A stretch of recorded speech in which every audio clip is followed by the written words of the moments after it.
ஐயா எத்தையோட எத்த தெரியாது. ஐயோ அது நான் ஒழிச்சுக்கிறேன். சார் வெளியிட ராக்ஸ் ஸ்பீடா போனேன்.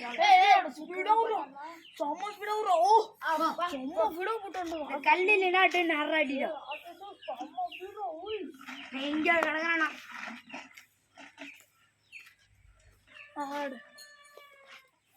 ஐயோ எங்கேயோ போயிட்டு மாட்டு